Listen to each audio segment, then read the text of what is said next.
Top News, pimpinan Pusat Muhammadiyah memutuskan 1 Ramadan jatuh pada Kamis 18 Juni 2015. Penetapan tersebut berdasarkan hasil hisab Ramadan, Syawal, dan Zulhijjah 1436 Hijriah. Menurut Koordinator Dakwah Khusus Tabligh PP Muhammadiyah, Agus Trisundani, penetapan Ramadan dan Syawal sesuai dengan hisab hakiki wujudul hilal yang dipegang oleh Majelis Tarikh dan Tajdid pimpinan Muhammadiyah. Berdasarkan perhitungan tersebut, maka pimpinan Pusat Muhammadiyah menetapkan tanggal 1 Ramadan 1436 Hijriah jatuh pada hari Kamis 18 Juni 2015. Sementara 1 Syawal jatuh pada hari Jumat 17 Juli 2015.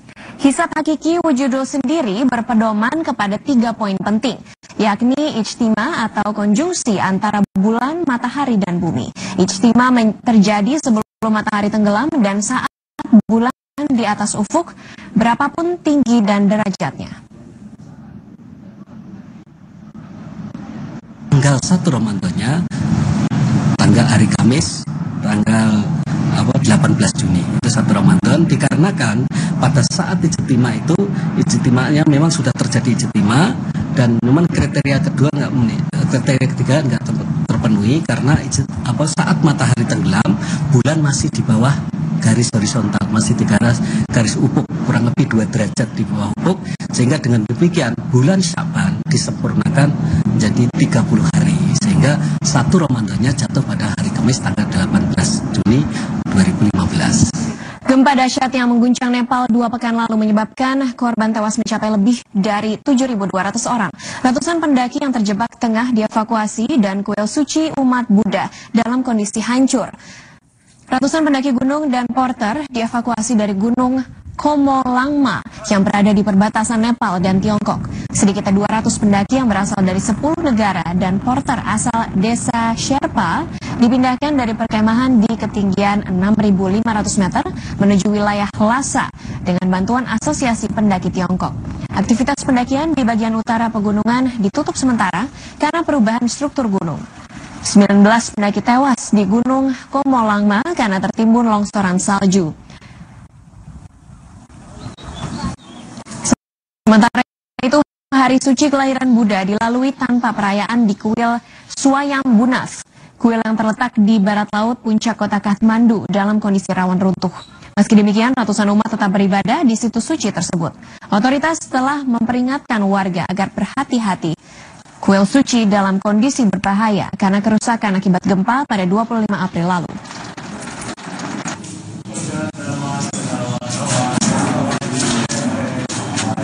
WNI di Nepal terus berdatangan untuk mendaftarkan diri untuk dievakuasi dari Nepal. Meski demikian, masih ada sejumlah WNI yang belum diketahui keberadaannya. WNI terus berdatangan ke posko tim evakuasi Indonesia Kathmandu sehari menjelang pemulangan mereka ke tanah air.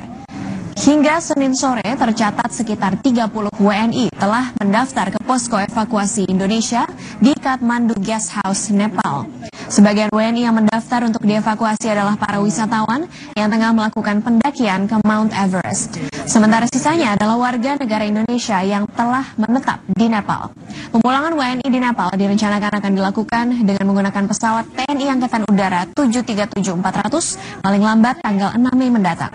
Dari 96 warga negara Indonesia di Nepal, sampai saat ini masih ada 6 WNI yang belum diketahui keberadaannya. Akan hadir ke sini. Kita lagi perjalanan mau menuju mendaki ke Everest Base Camp, tapi kita break untuk makan siang di Tukla. Itu pertama kali kita mengalami gempa sebanyak 2 kali.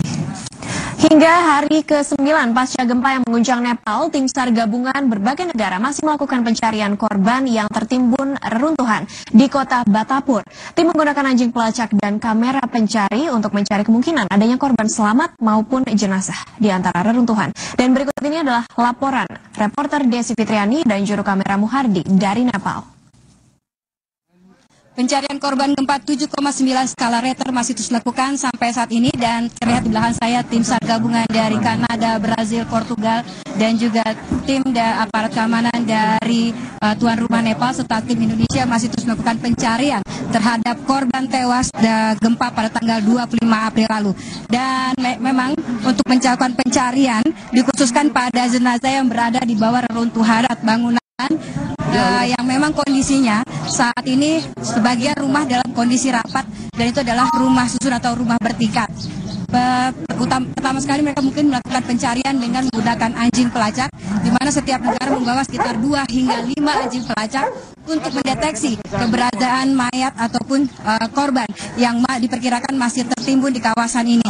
Dan begitu juga dengan tim SAR Indonesia ataupun tim Rescue Jakarta yang juga ikut melakukan pencarian dan pada hari kemarin berhasil menemukan 8 jenazah. Di lokasi berdabur tempat saya berada saat ini tengah dilakukan evakuasi untuk mencari yang diperkirakan masih ada 1 ataupun 2 jenazah di lokasi ataupun bekas rumah yang ada saat ini.